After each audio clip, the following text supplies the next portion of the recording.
Nung mabasa ko na mismo yung affidavit ng kanyang pinagbatayan na sinasabi niyang nagbigay daw ako ng pera o nag-alok ng pera para magsalita yung mga Marines, ay ang kinikwento niya ay galing sa isang kwento na ikinuwento rin doon sa isang tao. Yes, actually, Admar, nag-usap kami kahapon ni Attorney Topacio. Ilang araw bago pa niyan, no? Nag-uusap kami and then nag-finalize kami kahapon.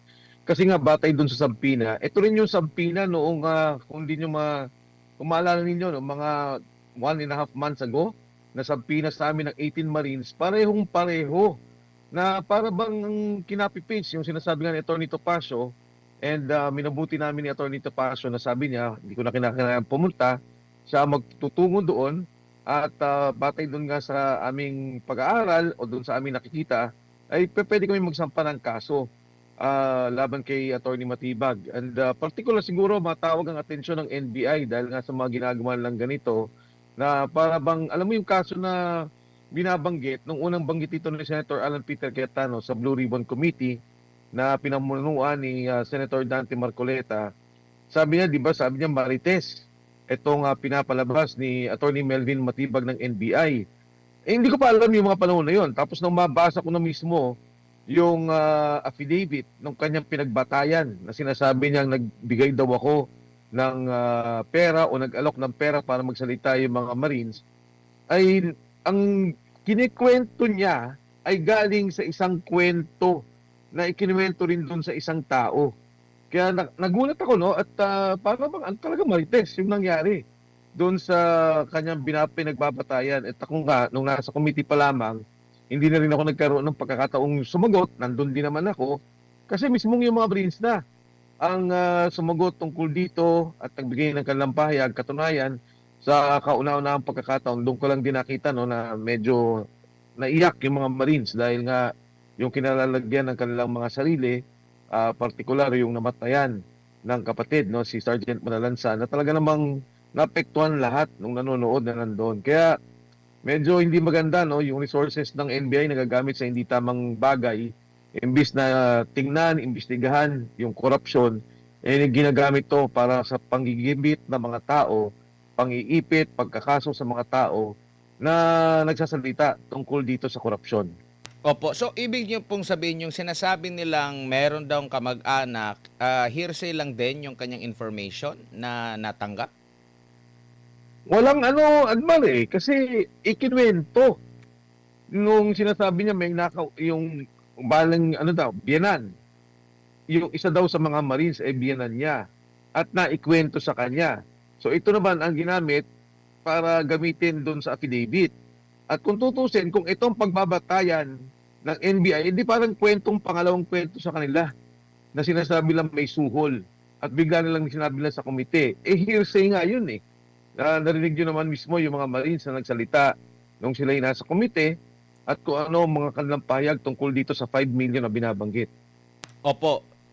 Noong humarap po itong si NBI Director Matibag sa Senado sa last na pagdinig under Gatchalian Block, under Tulfo na Blue Ribbon, kinwestiyon niya yung kredibilidad ng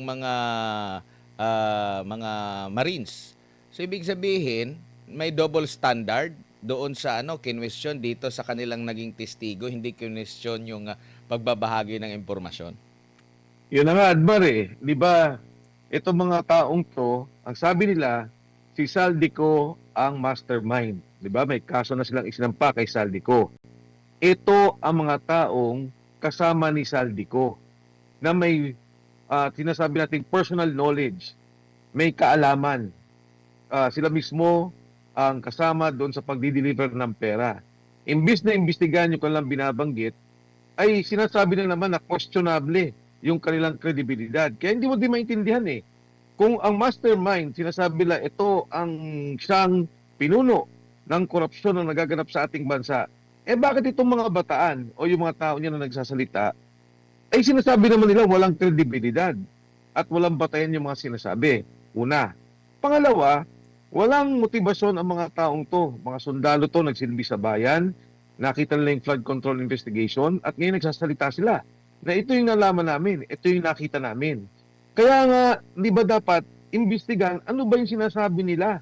Kung ang mga taong to walang motibasyon at wala namang ang katunayan, napapasama pa sila doon sa kanilang ginawa na ngayon may mga kaso sila, humigit kumulang ata, 6 o hanggang 8 kaso na ang naisampa laban sa kanila.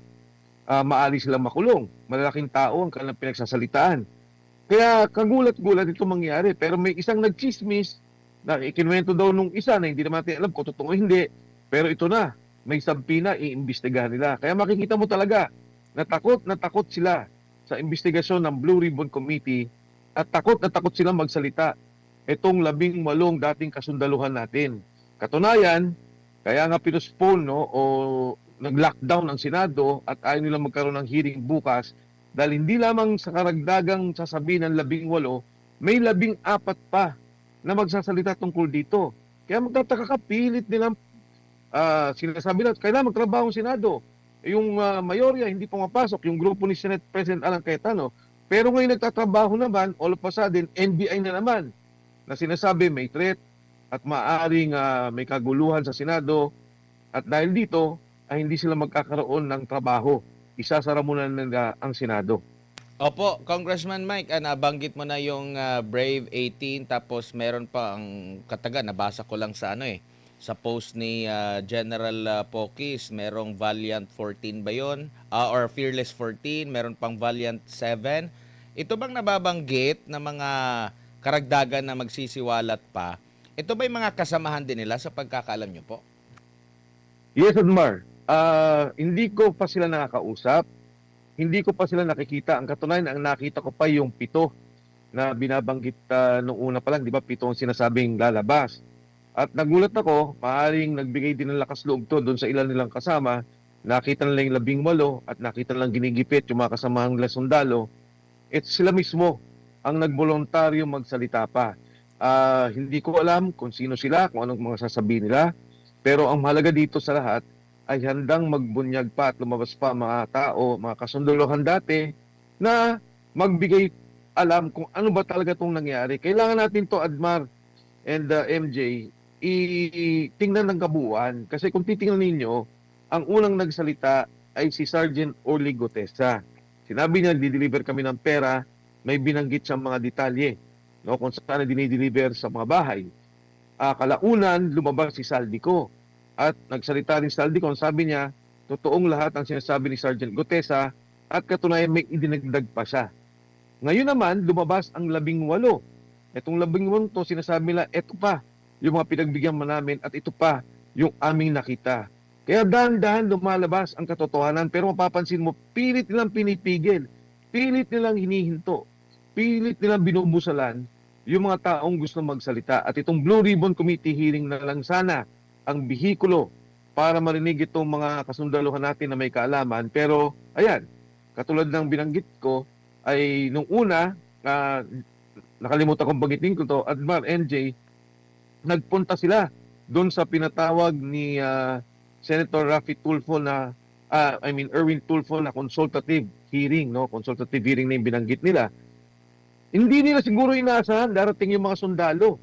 Hindi rin naman inaasahan marami nating kasama sa Senado, yung nandun sa grupo ni Senator Alan Peter Cayetano. Pero biglang pumasok yung 18. Pero minabutin nga, sabi nila, pagpasok namin, pupunta muna kami sa isang miyembro ng Senate Blue Ribbon Committee at nagkataon nandoon si Senator Robin Padilla. Pero alam niyo ba nang nangyari? Nung pumasok pa lang sila, inabot sila ng 1 oras at kalahati bago sila makapasok sa loob ng Senado. May imbitasyon sila pero biglang hinihingan sila ng QR code. Gusto mag-register sila. Na nakakagulat kasi imbitasyon nga yun eh.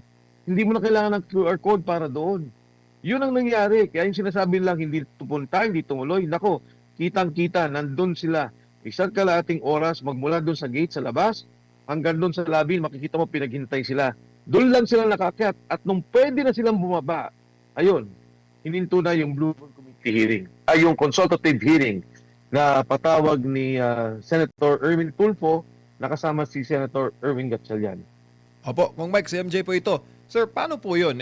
Sinabi po sa isang panayam o sa isang balita na pag hindi raw dumalo ang Brave 18 sa next hearing, sila raw po ay pahuhuli. Si Senator Ontiveros po ang nagsabi.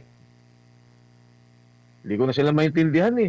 Nagpunta lang nga doon. Alam mo, nung una sabi pa nga nila, kasama ako, nung sinabi nila sa social media, pina-check ko yung imbitasyon kasi ang gusto ko sana, gumawa din ako ng sulat kay Senator Alan Peter Cayetano, kay Alan Cayetano, na paano ba to Senate President?